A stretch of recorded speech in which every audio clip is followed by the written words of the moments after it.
My name is Balozi Polepole. I'm the Tanzanian ambassador to Cuba. And I was asked to talk about Kiswahili, its development and growth in the continent of Africa. I would add in the world, but also now our efforts to get Kiswahili to this region. Kiswahili, to me, is a transformative and a revolutionary language. In the continent of Africa, the history of Kiswahili dates back to pre-colonial era. And it has origins in the Bantu people, but the beauty and richness of Kiswahili, it has incorporated other societies and peoples of the world. So the Bantus are from Africa, the very Central Africa to East Africa, also extending to Southern Africa. But Kiswahili has also incorporated Arabic language in it because we had engagements from our Arabic brothers and sisters from the Middle East and Far East. So within Kiswahili, you have the taste of Arabic. So if I say shukran, shukran is in Kiswahili, but also shukran is Arabic. Later, the Portuguese came, and also they brought in influence. And here I'm talking about the linguistic influence. I will leave aside the negative colonial influence. So Kiswahili has also a taste and has engagements of Portuguese in it, some words in there. The Spaniards as well. We also have some elements of Spanish within Kiswahili. Bandera and bendera are the same words in Kiswahili and English. In Kiswahili and Spanish, mesa and mesa, very same. And if you say como in Spanish and Kiswahili, cama, so the only A there and O is different, but cama and como are the very same within these two languages. So Kiswahili has brought in different languages, but also cultures.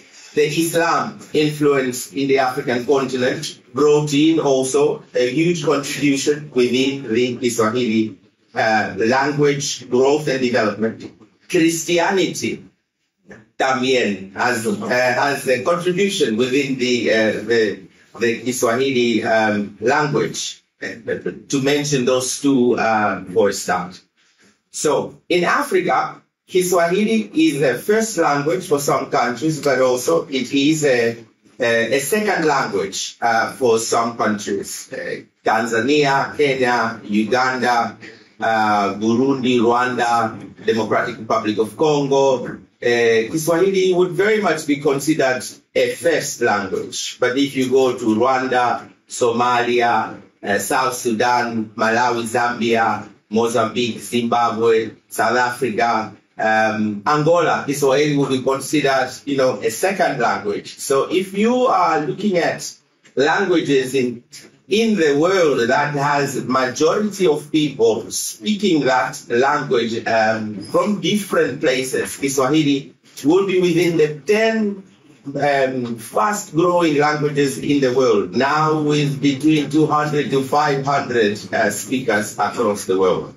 In Africa, one thing that our leaders have done, which we commend them very much, is to recognize Kiswahili as one of the native languages from the continent to be the official language of the African Union. This is, for the first time, a huge, noble decision that our leaders have done, among other things that they do, because before, the languages of the African Union were basically what I would call colonial languages. English, the one that I'm using, French, Spanish, Portuguese. Arabic is also from us, from Africa as well, so I will take that one out.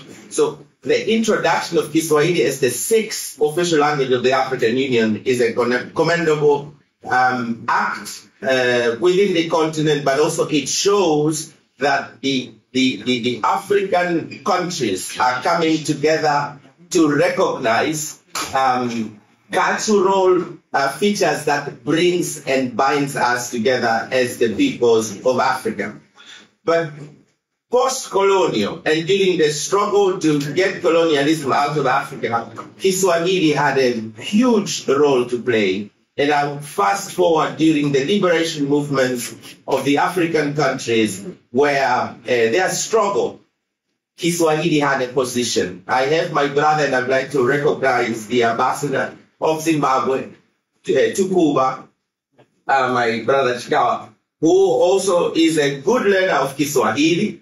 Most of the liberation fighters and leaders who trained in Tanzania, the training that was conducted in Tanzania was conducted in Kiswahili.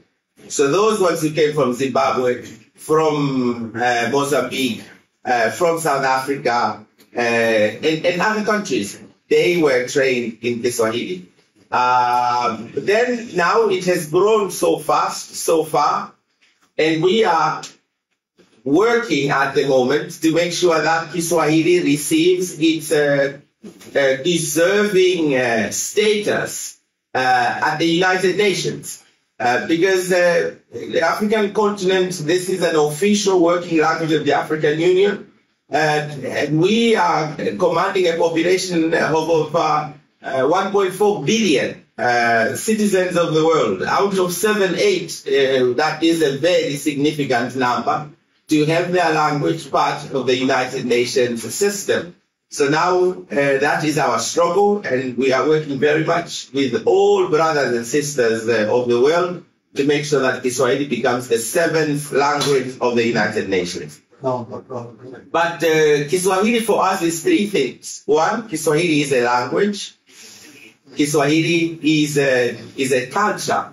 There's a cultural element of Kiswahili, the way we speak, the way we dress, the way we walk, the way we interact with people, very humble people, very welcoming people.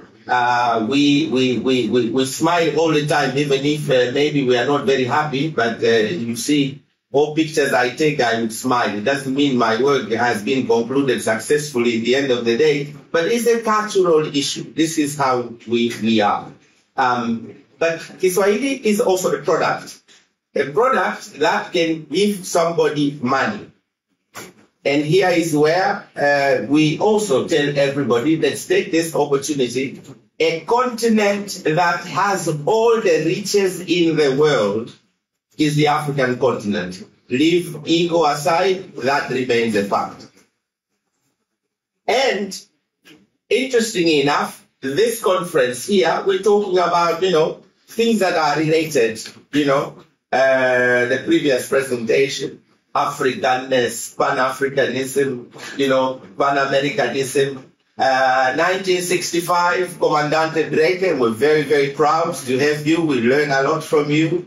Embarked on a very historic journey himself, Comandante Ernesto Che Guevara de la Serna, Tamayo, and about 100 of them went to Africa to support the good cause of liberating African countries that were still within the chains of colonialism and bad leadership. When they were in Tanzania, it was a covert operation. They had to speak Kiswahili for them not to be recognized. Comandante here is also a student of Kiswahili, and he's still fighting very much to keep the good memories of Kiswahili. And they were also given covert names. And Comandante Drake here was given Comandante Numero Uno, Commander number 1. Comandante Che Guevara was given Comandante Numero 3, Commander number 3, and Tamayo number 2, and the rest like that. It was, for us, it has remained to be the most historic, the most touching historical engagement between Africa and Cuba. But then later on, Comandante and Jefe Fidel Castro came to Tanzania in the 70s. And later Mwalimu came here. And then after the two exchange visits, Comandante Fidel Castro sent young people to go to Tanzania to be trained as translators and speakers of Kiswahili. I am very happy to announce, when I came to Havana, we said we will rejuvenate the good works of Comandante Fidel Castro to bring Kiswahili to Cuba by having Kiswahili taught in Cuba and in the institutions. And I'm very, very honored that Hermano Granado received us with a warm heart in the University of Havana. But I said, who's going to teach Kiswahili? I'm an ambassador, I do diplomatic work, I'm not a Swahili teacher. But I said, no, there were young people who were sent by Comandante Fidel Castro to Africa. That was in the end of 70s and early 1980s. We had to search and look for them. We were all over Cuba. I traveled myself. Some of them were farmers. Some of them were doing their own things. And we managed to get about 4 or 5 of them. And I'm very happy to say the classes that are now registered at the University of Havana and here at Casa de Africa are taught by those young people. Now some of them have gray hair, and I'm very happy, and really a big round of applause for them for the good work that they do.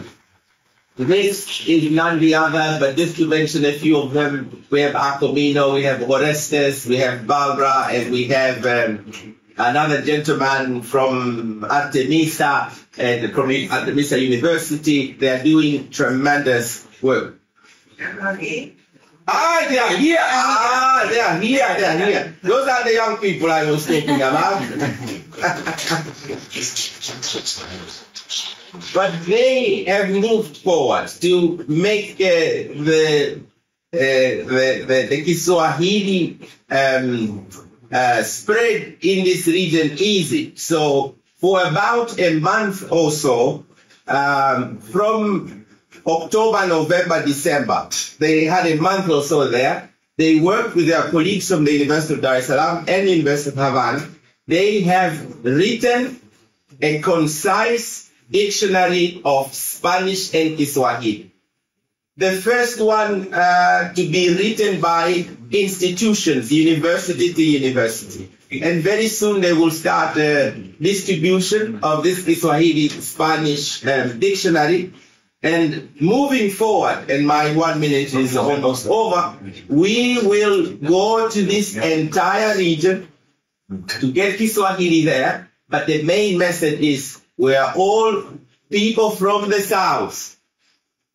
And in Kiswahili, there is a phrase that says, umoja ni nguvu.